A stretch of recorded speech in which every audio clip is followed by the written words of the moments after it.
Books, हम लोग की बुक्स कैसे पढ़ी जाती है, कैसे पढ़ें, ये बहुत बड़ा विषय है। क्या होता है कि हम कक्षा 1 से लेके और 12 तक हम लोग पढ़ते चले जाते हैं और एक भी किताब को पूरी तरह से ख़त्म नहीं करते हैं। जब कक्षा 1 में रहते तो उसको नहीं ख़त्म करते, कक्षा 3 में जाते तब भी नहीं करते, 5 में जाते तब भी नहीं करते। अगर कोई टीचर या गार्जियन बैठ करके समझाते हैं तब शायद ट्यूशन वूशन में ख़त्म हो जाए, लेकिन पढ़ाई करके पूरी किताब को नहीं ख़त्म करते। मतलब कि मुझे पढ़ने का ज्ञान मतलब हमको दिया ही नहीं गया। 1 से 12 तक की कितनी जाने कितनी किताबें आई गई साथ में, लेकिन किसी किताब को फिनिश नहीं किए। तो आज हम बताएंगे कि किताब पढ़ी कैसे जाती है और किताब पहले जान लीजिए पढ़ी क्यों जाती है।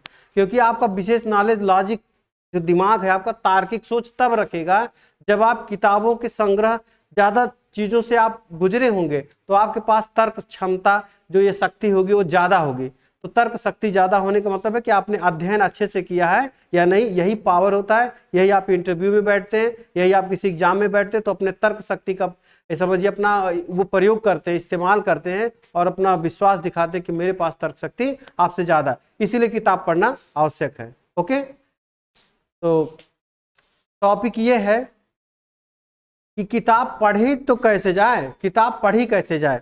किताब पढ़ने के लिए क्या करना पड़ेगा, कुछ हाल मत करिए, वही सब चीजें करिए। आप जो काम करना है करते रहिए, बस किताब को हाथ में लेके थोड़ा घूमते रहिए और जैसे कहीं पर रिलैक्स महसूस हो तो वहां पे 10 मिनट पढ़ के कोशिश करिए। 10 मिनट पढ़ेंगे, लगातार 10 मिनट अगर आप पढ़ दिए तो निश्चित है कि 10 मिनट में आप एक पेज तो पढ़ ही देंगे। सही बात है कि नहीं? अगर आप एक पेज पढ़ लेते हैं, आप उस एक पेज को पढ़ने के बाद ये सोचिए, अपना तर्क लगाइए कि अच्छा इस किताब को जो हम पढ़े इसका कहने का तात्पर्य क्या है, इसका कहने का अर्थ क्या है, इसका कहने का मतलब क्या है।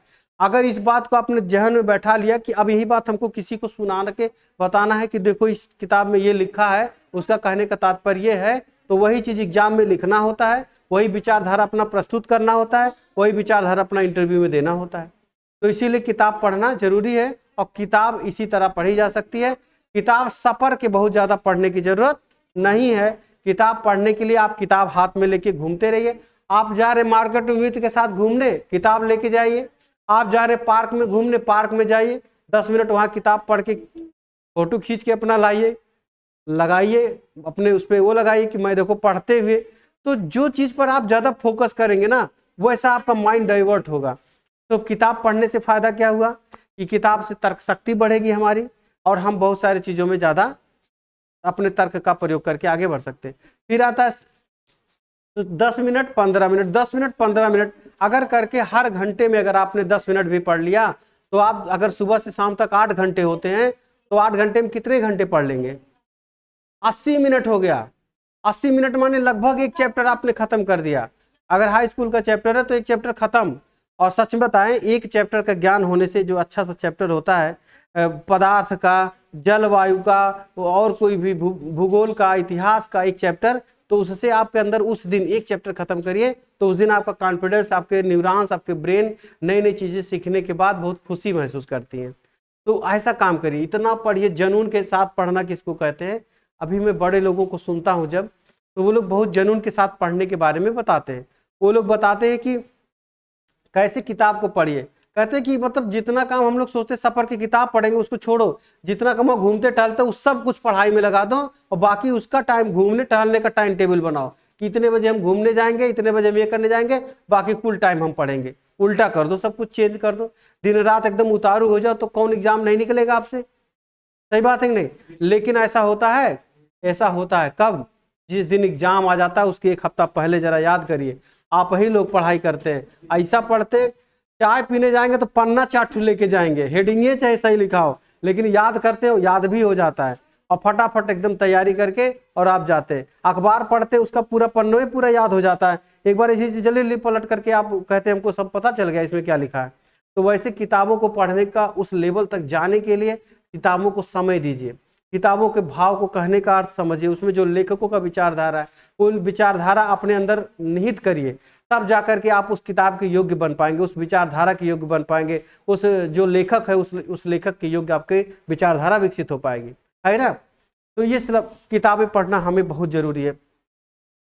मान लीजिए अब आप कहेंगे सर किताब की स्पीड कैसे बढ़ेगी, तो देखिए भाई किताब की स्पीड बढ़ाने के नियम, आप कक्षा 1 की किताब उठाइए, उसके सारे विषय पढ़ दीजिए, 8-8 विषय होते, 6-6 विषय होते, आप पूरी किताब को पढ़ दीजिए, सुबह से शाम तक डेफिनेट खत्म कर देंगे।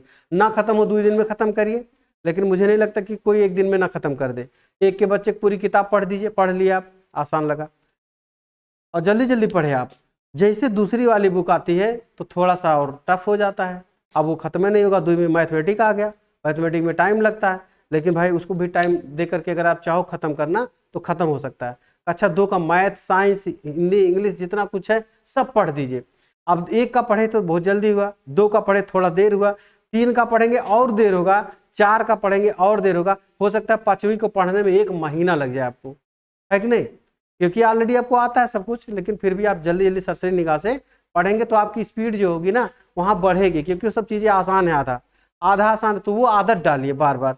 5वीं पढ़ लिया, अब 6वीं 7वीं 8वीं पढ़िए, ऐसे 9वीं 10वीं पढ़िए। हो सकता है कुल ये सब पढ़ने में आपको पूरा शिद्दत से पढ़ेंगे तो 1 साल लग जाए, है ना, पूरी किताब को ख़त्म करने में। किताब पढ़ने से चूंकि क्रम से जब 6 7 8 ऐसे पढ़ते 9 10 जाएंगे ना, तो 6 की चीज़ें 10 में मिलेंगी, 7 की चीज़ें 10 में मिलेंगी, ऐसे 8 की चीज़ें कुछ उसमें मिलेंगी, तो वो सब आप उसमें 10 में भी शॉर्ट आउट करेंगे, जल्दी जल्दी तब पढ़ने की आदत पड़ेगी। तो ऐसे आपकी स्पीड बढ़ती जाएगी। 11वीं में जाएंगे और आसान लगेगा, क्योंकि इधर आप पढ़े हैं। 12वीं में भी जाएंगे, वहाँ भी यही सब चीज़ें कुछ जाके वहाँ मिलेंगी और कुछ चीज़ें पढ़नी है, तब आपकी स्पीड बनती है। तो 1 से 12 तक की आपकी सारी एनसीईआरटी किताबें पढ़ के या कोई किताबें पढ़ के आप ख़त्म कीजिए, और ख़त्म करने के बाद देखिए आपकी स्पीड बढ़ती है नहीं, है कि नहीं। तो इस तरह से स्पीड बढ़ा सकते हैं, बहुत सारे इसका एडवांटेज ले सकते हैं। अच्छा, अगर आपको कोई चीज़ विषय हिंदी इंग्लिश कुछ भी पढ़ने में दिक्कत होती है, कोई पत्रिका कोई किताबें, उसको अगर आप पहले उसको स्पीड बढ़ानी है अपनी, तो क्या करेंगे, आसान किताबें पढ़ना शुरू, मार्केट की आसान के पहले लोग पढ़ डालते थे एक एक दिन में, क्या बताएं हम, नागराज, वो कॉमिक्स नागराज पढ़ते थे, और क्या था, सुपर कमांडो ध्रुव था, चाचा चौधरी थे, ये सब पढ़ते थे, इतना स्पीड में पढ़ते थे, 1-2 घंटा में पूरा, इतना इंटरेस्ट था कि 1-1.5 घंटे में खत्म किताब, जाके किराए पे लाते थे 25 पैसा, जाके पैसा दे करके चले आते थे, दूसरा ले आते थे, तो इतना ज़्यादा इंटरेस्ट था। तो ऐसा आपको भी इंटरेस्ट जगाना पड़ेगा। आप रोचक किताबें पढ़ते ही नहीं है, इंटरेस्टेड चीज़ें पढ़ते ही नहीं है अपने, हाँ पढ़ते हैं पेपर ऊपर में, जब खेल और निकलता है तब क्रिकेट का 1 बार पढ़ते हैं, वो याद हो जाता है। तो सुबह में पूछा, 3 दिन बाद कोई पूछेगा कि बताओ कै रन बनाया था विराट कोहली, तुरंत आप बताएंगे इतना रन बनाया था, वो वाला क्यों याद हो जाता है कि नहीं।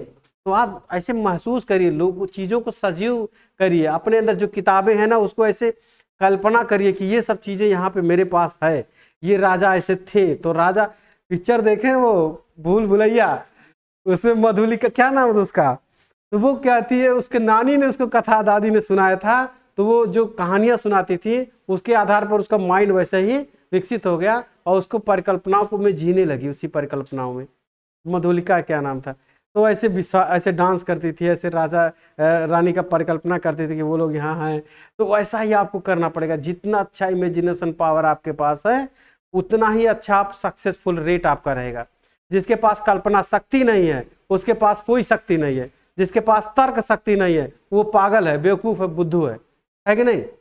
तो इसीलिए अपना तर्क शक्तियाँ और अपने ये कल्पना शक्तियाँ, इन सबको, चांद पर जाने से पहले चंद्रयान जब उतरा होगा तो उससे पहले यहाँ पे परिकल्पना कर ली गई होगी कि ऐसे ऐसे उतारना है, ऐसे ऐसे जाना है, बीच में इतने सारे डिस्टॉर्शंस आएंगे, एयर बबल्स, ये डस्ट और सब चीज़ें आएंगी, कहीं पर निर्वात आएगा पूरा, यानी वैक्यूम रहेगा, कहीं पर पृथ्वी का वो असर ही नहीं रहेगा। उन सब जगहों पर जाने के बाद स्पीड कितनी रखी जाएगी, ये सारी परिकल्पनाएं करने के बाद तब जा करके ये चंद्रयान 2 उतरा था, 3 भी उतरा, चंद्रयान 2 उतरा, है ना। तो इस प्रकार से आपने देखा, तो परिकल्पनाओं का इतना महत्व है, ठीक है। तो थैंक यू।